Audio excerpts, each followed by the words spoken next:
नमस्ते। रात भर में एक मरा वह भी सुबह उठकर भाग गया।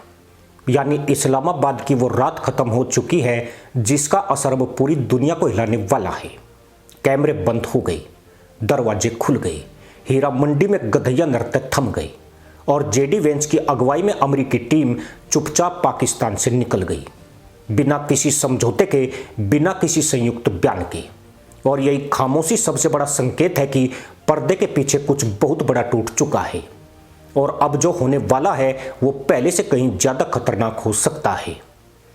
28 फरवरी से चल रहा 2026 ईरान वॉर अब एक ऐसे मोड़ पर पहुंच चुका है जहां हर मिनट का फैसला युद्ध को और भड़का सकता है।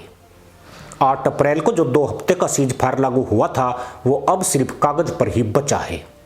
जमीन पर हालात पूरी तरह बदल चुके हैं और जैसे ही बातचीत फेल हुई उसी पल से मिडिल ईस्ट में फिर से हलचल तेज हो गई। पाकिस्तान जिसने 4 दिन बकरी कुदान करके दिखाया अब इस्तंजा के लिए ढेला ढूंढ रहा है। तमाम मुल्लाबाजी उधड़े तहमंद के नीचे लटक चुकी है और इस्लामाबाद में फिर से खाली कटोरों की आवाजें आ रही है। सवाल अब यह नहीं है कि शांति क्यों नहीं बनी, असली सवाल यह है कि अगला धमाका कहां होगा। क्या फिर से असुर संहार शुरू होगा? करीब 20 घंटे तक चली इस बातचीत में अमेरिका ने अपनी शर्तें साफ रख दी थी। न्यूक्लियर प्रोग्राम बंद करो, होर्मुज को सुरक्षित करो और क्षेत्रीय तनाव कम करो। लेकिन ईरान ने हर मोर्चे पर मुल्लागर्दी दिखाने की कोशिश की। तेहरान ने संकेत दे दिया कि वह पीछे हटने वाला नहीं है और यही टकराव इस मीटिंग को तोड़ गया। लेकिन असली झटका यहां है। जैसे यह बातचीत खत्म हुई उसी वक्त से सैन्य गतिविधियां फिर से तेज हो गई, जैसे दोनों पक्ष पहले से तैयार बैठे हैं। अमेरिका के लिए अब यह सिर्फ डिप्लोमेसी का मामला नहीं रह गया, यह सीधे तौर पर उसकी वैश्विक साख का सवाल बन चुका है। पिछले 6 हफ्तों में अमेरिका ने इस युद्ध में अरबों डॉलर झोंक दिए हैं। रिपोर्ट्स के मुताबिक $60 बिलियन से ज्यादा की सैन्य तैनाती और ऑपरेशंस हो चुके हैं। लेकिन इसके बावजूद ईरान झुका नहीं और अब जब बातचीत भी फेल हो गई है तो वाशिंगटन के पास विकल्प तेजी से कम होते जा रहे हैं और जब विकल्प कम होते हैं तब अक्सर युद्ध तेज होता है। दूसरी तरफ इजराइल पहले से ही इस स्थिति को लेकर अलर्ट पर है। इजराइल को डर है कि जैसे ही अमेरिका ईरान टकराव बढ़ेगा ईरान अपने प्रोक्सी नेटवर्क को एक्टिव कर सकता है। हिजबुल्लाह या मिलिशिया और अन्य ग्रुप्स ये सब अचानक सक्रिय हो सकते हैं और अगर ऐसा हुआ तो यह युद्ध एक देश से निकलकर पूरे क्षेत्र में फैल सकता है और यही वह बिंदु है जहां चीजें नियंत्रण से बाहर हो जाती है। समुद्र में हालात और भी खतरनाक हो चुके हैं। स्ट्रेट ऑफ होर्मुज जहां से दुनिया का लगभग 20% तेल गुजरता है अब तनाव का केंद्र बन चुका है। हाल ही में एक अमेरिकी जहाज को ईरान की तरफ से सीधी चेतावनी मिली, 30 मिनट में हमला होगा और जहाज को पीछे हटना पड़ा। यह सिर्फ एक चेतावनी नहीं थी, यह एक ट्रेलर था। असली टकराव अभी भी बाकी है। हालांकि ट्रंप ने दावा किया कि उसके जहाज होर्मुज में घुस चुके हैं और बारूदी सुरंगें हटा रहे हैं, पर मामला यहीं तक सीमित नहीं है।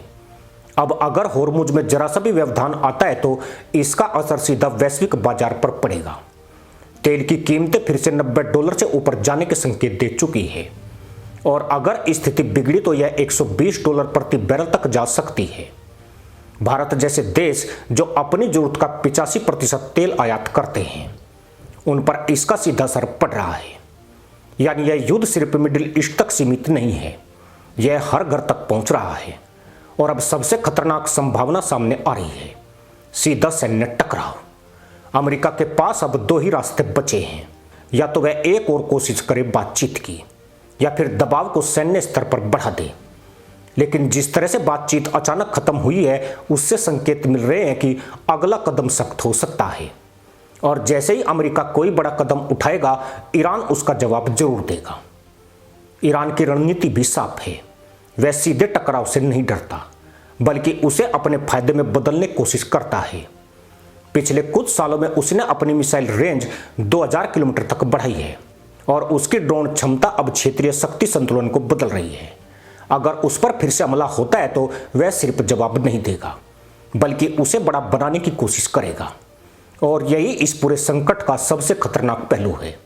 पर ईरान के सामने सिवाय कुटाई के अलावा विकल्प कम है। अमेरिका इजराइल पहले ही उसकी तशरीफ तोड़ चुके हैं। नौसेना और वायुसेना नाम मात्र की बची है। वह सिर्फ मुल्लाई बक्कड़बाजी से ज्यादा शायद कुछ कर पाएगा। अब पाकिस्तान की स्थिति पर नजर डालिए।